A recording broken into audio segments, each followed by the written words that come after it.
பேரை கேட்ட உடனே ஒருவன் சொல்லணும், இவன் தமிழன். அப்படிதான் சீனனை பேரை கேட்டா தெரியும், பிரெஞ்சுக்காரனை பேரை கேட்டா தெரியும், இங்கிலீஷ்காரனை பேரை கேட்டா தெரியும், ஆப்பிரிக்கனை பேரை கேட்டா தெரியும், அரேபியனை பேரை கேட்டா தெரியும். ஆனா உன்னைய பேரை கேட்டா தெரியுமா? தெரியாது. நீ ரமேஷ், தினேஷ், விகேஷ், சுரேஷ், விகேஷ், மகேஷ்னு பாம்பு மூச்சு விட்ட மாதிரி பேரை வச்சிருப்ப. கணேசன். வரி வடிவம் மாறலாம், ஒளி வடிவம் மாறக்கூடாது. அவன் இங்கிலீஷ்காரன், நீ தங்கிலீஷ்காரன், அவ்வளவுதான். தற்சாலி ஒரு ஆனர். இது தமிழ்நாடு பெயரளவிலே தமிழுக்கும் தமிழனுக்கும் சுடுகாடு. உண்மையான நிலை திட்டமிட்டு நிகழ்த்தியவர் யார்? இந்தியர்கள், திராவிடர்கள். ஏன் தமிழனை வீழ்த்த வேண்டும்? தமிழன் முதலில் உலகத்தின் முதல் மாந்தன், முதல் மொழி தமிழ். உலகிற்கு அறிவியல், நாகரிகம், தொழில்நுட்பம், வேளாண்மை, கலை, இலக்கியம், பண்பாடு எல்லாவற்றையும் கற்றுக் கொடுத்த பேரினத்தின் மக்கள். இந்த நிலத்தின் அரசியல் தமிழ் தேச அரசியல். இருந்திருக்க வேண்டியது, இருக்க வேண்டியது இதுதான். இல்லாத இந்தியம், இல்லாத திராவிட அரசியலை வைத்துக் கொண்டு சட்ட என்ன கொள்கை? திராவிட கொள்கை. கொள்கை கை கொல்லும் அளவு கொள்கை, அதான் கொள்கை. பல லட்சக்கணக்கான கோடிகளை திருடுவது, ஒதுக்குவது, பதுக்கிய காட்சி திருப்பி தேர்தல் வரும்போது ஆளுக்கு 500, 1000 கொடுப்பது, பதவியை வாங்குவது. பெறுவதல்ல. நாங்கள் 36 லட்சம் வாக்கை பெற்றோம், அவர்கள் வாங்கினார்கள். பர்ச்சேஸ்.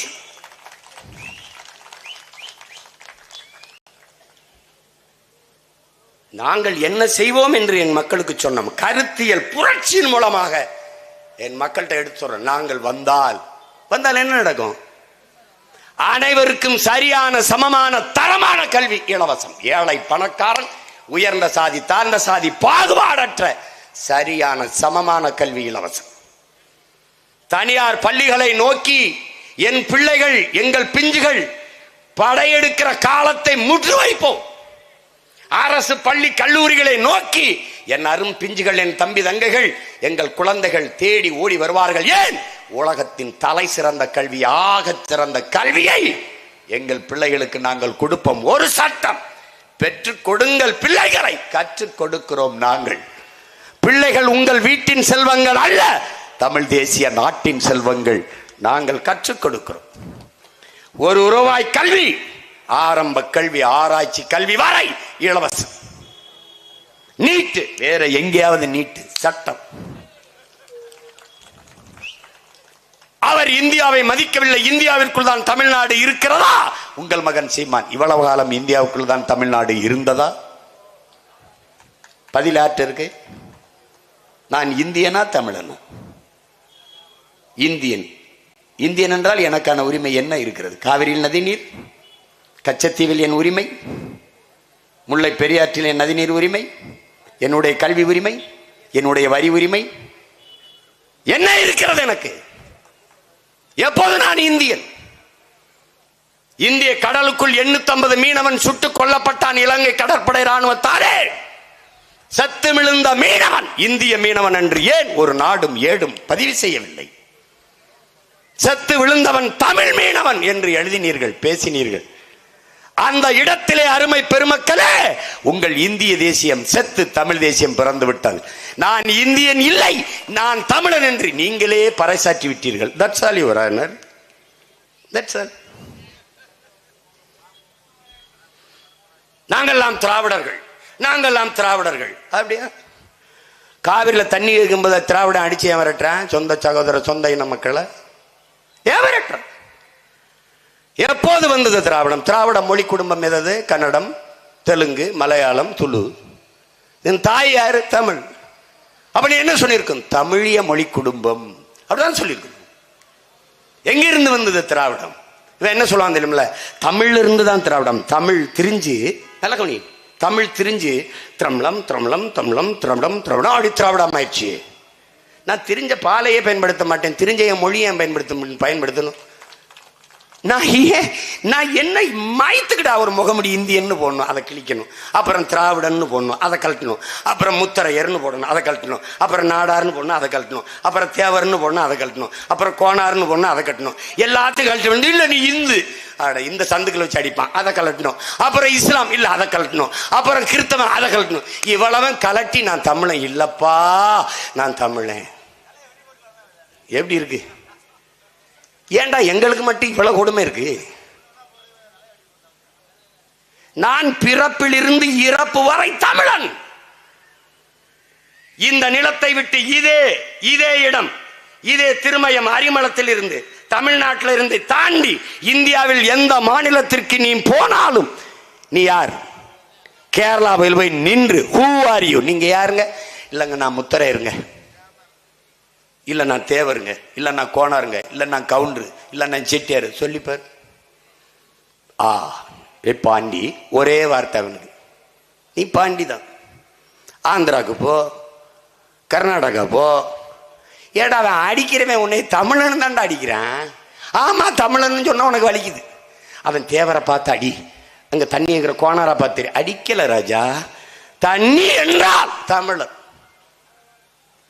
இந்திய கடலுக்குள்ள படகுல போன மீனவனை நம்ம மீனவனை அடிக்கிறான், நம்முடைய சொந்தங்களை அடிக்கிறான்.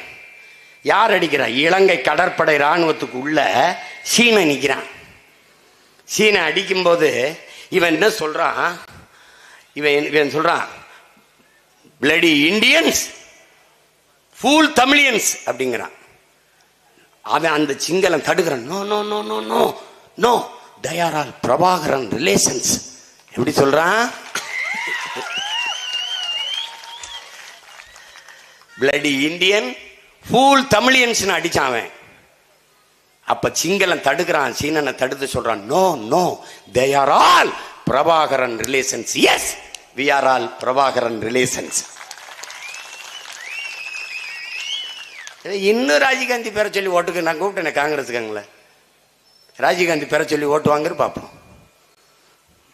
ராஜீவ்காந்தியை கொண்டுட்டாங்கங்க பிரபாகரன் ஆளுக, விடுதலை புலிக தமிழர்கள் சொல்லி ஒரு ஓட்டு வாங்க பார்ப்போம். அதெல்லாம் எதையும் பேச மாட்டேன். காவிரி தண்ணியை பற்றி பேசுவியா? கச்சத்தீவு மீட்பை பற்றி பேசுவா? ஈத்தனை பற்றி பேசுவியா? எதையாவது பற்றி பேசுவியா? பேச மாட்டேன். ஏன்? உனக்கு ஒரு பன்னி இருக்கு, திராவிட பன்னி. திமுகன்னு ஒரு பன்னின்னு வச்சுக்கோங்க. அந்த பன்னியில் இந்த உண்ணி நல்லா கடிக்கும். பன்னியை போட்டு தள்ளிட்டா உன்னிக்கு வேலையில இறங்கி போயிடும். That's all. உனக்கிட்ட என்ன இருக்கு? ஒரு கொள்கை, ஒரு கோட்பாடு, ஒரு தத்துவம்.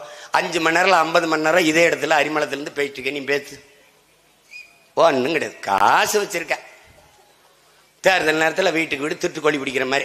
எத்தனை ஓட்டு? 5 ஓட்டு. கொடுத்துருப்பா. சமூக மறுமலர்ச்சி, மாற்றம், நல்லாட்சி கொடுத்த நாயகர்கள். ஆத்தாவுக்கு 1000 ரூபா கொடுக்கறதா சாதனை. அற்ப 1000 ரூபா அரசு. இது 1000 ரூபா. என்னங்க அவர் செத்து போயிட்டார், 1000 ரூபா. எங்க அவர் பொண்ணு தீ குளிச்சுட்டு 1000 ரூபா. கேடு கட்டது. இப்ப இதுல இருந்து என்ன தெரியுது? நீ யாருங்கிறத புரிஞ்சுக்க. அவன் பேச மாட்டான், உன்னை ஏற்க மாட்டான். கர்நாடகாவில் உன்னை அடிச்சு விரட்டும் போது இந்திய ராணுவம் வரல வேணாம், இந்திய துணை காவல் படை. ஓட்டு போடும்போது, வாக்கு போடும்போது உன் பாதுகாப்புக்கு வந்து நிற்கிற துணை ராணுவ படை. காவிரியில் தண்ணி கோக்கும் போது தமிழர்களை கன்னடர்கள் அடித்து விரட்டுவார்கள், அவர்களை பாதுகாக்க வேண்டும். அவர்கள் தமிழ் நாட்டின் குடிமக்கள், அவர்கள் காசிலை தான் இந்த நாடு இயங்குகிறது. அவர்கள் காசில தான் கர்நாடகக்காரருக்கும் நலத்திட்டத்திற்கு பணம் போகிறது. அவர்கள் காசில தான் ராணுவ வீரர்கள் நாமும் சம்பளம் வாங்குகிறோம். அவர்கள் உயிரை பாதுகாக்க வேண்டும் என்று என்னைக்காவது ஒரு நாள் உன் உயிரை பாதுகாக்க பெரிய ராணுவ துணை ராணுவ படையாது நின்றுக்கா? நீ ஓட்டு போடும் போது நிற்கிறான், உன் உயிரை காக்க நின்றுக்கானா? உன் முதுகில் அடிவிழும் போது எவனாவது ஒரு திராவிடனுக்கு, இந்தியனுக்கு வலிச்சிருக்கா? அருகில் இருக்கிற தெலுங்கருக்கு, அருகில் இருக்கிற மலையாளிக்கு வலிச்சிருக்கா? வலிக்காது. ஏன் வலிக்காது? எங்க உன் திராவிட இனப்பற்று? எங்க உன் திராவிட ரத்தம்? எங்க உன் திராவிட மொழி பற்றுங்க? ஏன்? அவன் கன்னடன், நான் தமிழன், அவ்வளவுதான். ஏன் நாங்க வலிக்குது கத்துறோம்? உலகத்தில் எங்கு தமிழனின் மேல் அடிபட்டாலும் இந்த தமிழ் பிள்ளைகளுக்கு வலிக்கும். ஏன்னா ரத்தம் ஒன்று. அதான் எங்க புரட்சி பாவலன் சொல்றான், அனுபவித்து படனடா, வழியின் மொழியாக படனடா, எங்கு பிறப்பினும் தமிழன் தமிழனே, இங்கு பிறப்பினும் அயலான் அயலானேங்கிறான். தமிழன் பெருமைக்குரியவன். ஏன்? தமிழ் பெருங்குடியில் அவன் பிறந்ததனாலேயே தமிழன் பெருமைக்குரியவன். இத உணராம நீ இல்ல, நீ பறையிரு இல்ல, நீ தேவை, நீ என்ன கொஞ்சம் தாழ்ச்சி, நீ என்ன அடிமை நாயில என்னடா முன்னடிமை பின்னடிமை? உன்ட்ட அதிகாரம் இருக்கா? அதிகாரம் இருக்கா? மெய்யனது என்ன முதலமைச்சரா இல்ல துணை முதல்வரா? ஒரு அமைச்சர், அதையும் என் தம்பி வெற்றி செலஞ்சோர மாதிரி எடுத்து விட்டு மகனு கொடுத்துட்டு, அப்படி நாளைக்கு முதலமைச்சர் துணை முதல்வர். ஒரு கேள்வியை தன்மானம் இருக்க தமிழ் தம்பிதங்கள் கேட்கணும். இவ்வளவு பெரிய நாட்டில் இல்லாத ஒரு துணை முதல்வர், ஒரு டிப்டி சீஃப் மினிஸ்டர் கருணாநிதி வீட்டில் தான் இருக்காராடா. ஏன்னா உங்களுக்கு மானம் சூடு சொரணை எதுவும் இல்லையாடா? ஒருத்தெல்லாம் பேசிட்டுக்கான அவனை கல்லெடு தெரிய வேணாமாடா? ராக சின்ன ஜமீன் நாங்க உதயநிதியாவை நாங்க முதலமைச்சராக்கி பார்த்துருவோம். ஆனா எங்க ஐயா இன்பனிதே நான் முதலமைச்சராகிறத பார்த்துட்டு நான் செத்துறணும். நேத்து வேற பெருமையா பேசுறாரு, எங்களையெல்லாம் நீங்க கருணாநிதி வீட்டு கொத்தடிமையிலும் கூட பேசுங்க, எங்களுக்கு அதுல எந்த வருத்தம் இல்லை. ஆனா அந்த குடும்பம் தான் எங்களுக்கு சரியா வரும், அதுதான் எங்க ஆளணும். ஏண்டா ஓம் பொண்டாட்டி உள்ள உன் குடும்பம் கூட சரியில்லையாடா? அவன் வீட்டுல எப்படி அவங்க ஆத்தால பழம் சோறு போடுறான், பொண்டாட்டி உள்ள சோறு போடுறது, அவன் பிள்ளை எல்லாம் சாப்பிட்டுறாங்க. இப்படி ஒரு அடிமையை, நான் அடிமை என்பதை சொல்லுகிற ஒரு மனிதனை நீ உலகத்தில் பார்த்திருக்கியாடா? இதாண்டா திராவிடம் எழுத்திய பகுத்தறிவு முற்போக்கு. அப்படியே கிளர்ச்சி புரட்சிலாம் அடிமைகளை உருவாக்கியிருக்கான். அவ்வளவு. இந்த அடிமை சிந்தனையிலிருந்து உன்னை மீட்க காக்க ஒரே வழிதான் இருக்கு, நாம் தமிழர் கட்சி வெல்லணும், ஆளணும்.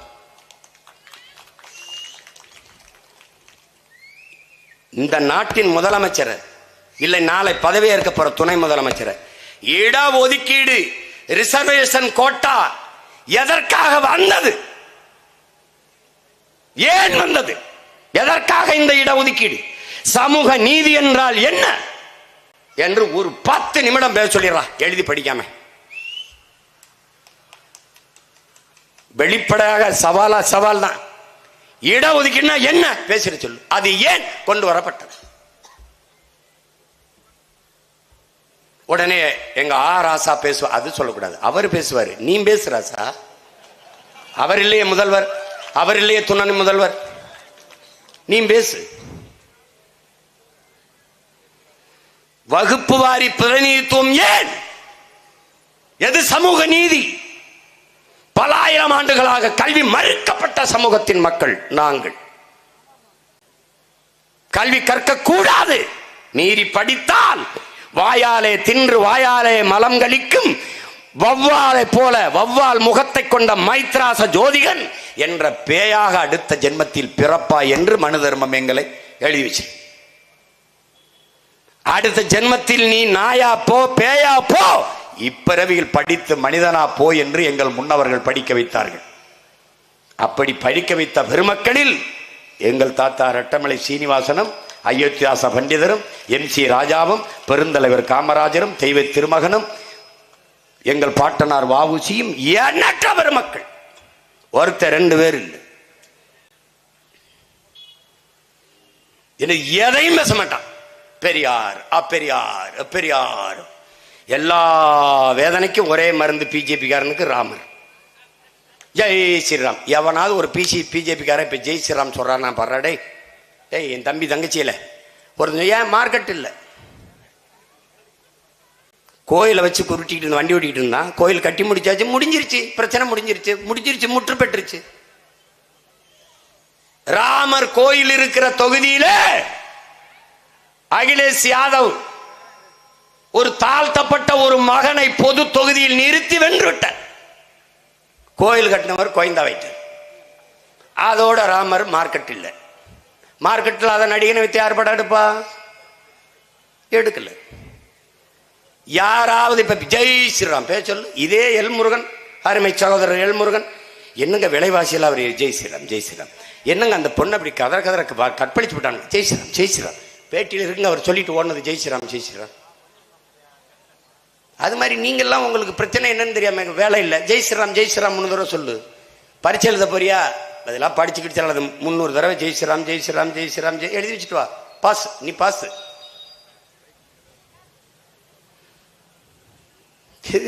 இது ஒரு கொடுமை. ஜெய் ஸ்ரீராம் பாரத மாதாக்கு ஜெய். இதை இவங்க மாதா மாதிரி பாரதம் ஒன்னாகடா ஒண்ணுதாடா பாரத மாதா. மணிப்பூர்ல 2 பெண்ணை நிர்வாணமா வீதியில் இழுத்துட்டு போய் வன்புணர்வு செய்து தீ வச்சு கொளுத்துன நீ பாரத மாதா ஜெய போடுற. மருத்துவ கல்லூரியில் படிச்சுக்கிட்டு இருந்த பிள்ளைய கூட்டு வன்புணர்வு செய்து கொண்டு விட்டு நீ பாரத மாதாக்கு ஜெய. 8 வயசு பிள்ளை ஆசிவாவை கோயிலுக்குள்ள வச்சு 22 பேர் கைய காலை உடைச்சு செதைச்சு கொன்னு நீ பாரதி மாதாக்கு ஜெய. நல்ல வேலை அந்த பாரத மாதா உயிரோடு இல்லை, அது கற்பனை. உயிரோடு இருந்தா கதற கற்பழிச்சு கொண்டிருப்பாங்க. எப்படி இருக்குது பாரு. இது ஒரு கொடுமை, இது ஒரு கொடுமை. இப்ப அதை பேச மாட்டான். அந்த கோயில் முற்று பெற்றுச்சு, அது நெறிஞ்சு மறுபடியும் இப்ப என்ன ஜெய் ஜெகநாத். ஒரிசால இருக்கிற பூரி ஜெகநாதருக்கு வந்துட்டான் ஜெய் ஜெகநாதர். அது மாதிரிதான் இந்த திராவிடன் ஒவ்வொரு நேரத்தில் ஒன்னு பேசுவான். இத்தனை ஆண்டுகள் இப்பதான் முருகனே அவங்களுக்கு கண்ணுக்கு தெரியுது. அவர் நேத்து தான் வந்து பழனியில வேலோடு உட்கார்ந்த மாதிரி முருகன் பெருவிழா நடத்துறது யாரு? தீபம் நல்லெண்ணெய். எல்லாம் தம்பி, எல்லாம் பேக்கேஜிங் தம்பி, எல்லாம் மார்க்கெட்டிங். முருகனும் ரோல் விளம்பர மாடல். எப்படி? இந்த அனால்ஜினை போட்டினால் உடனடியாக தலைவலி நீங்கிவிடும், இந்த சாம்பு போட்டினால் முடி கடகதக என்று பறக்கும். அது மாதிரி முருகன் இவங்க தீபம் நல்லெண்ணெய்க்கு ஒரு மாடல். That's all. ஏஜென்சி யாரு? திராவிட முன்னேற்ற கழகம்.